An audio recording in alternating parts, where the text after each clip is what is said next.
Everyone and welcome. In today's video I'm going to walk you through how to edit profile on WordPress. Now you downloaded the WordPress account you're in. This is the home page and now you want to edit the profile. How do you do it? At the top you see some options here. So click on the profile icon at the top right corner. Click on my profile.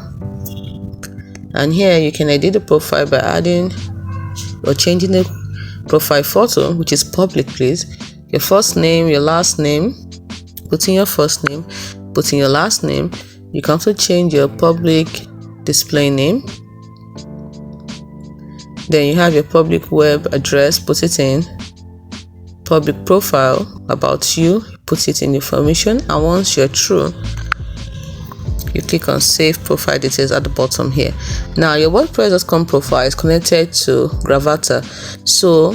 And you know that Gravatar is public, so by default I may appear on any site using Gravatar when I logged in with your email address. So to manage your Gravatar profile links and visibility settings, visit your Gravatar profile at the bottom here. So it's as simple as that. That is how to edit profile on WordPress. Hope you found this video helpful. Do not forget to like and subscribe to the channel for more. Thanks for watching.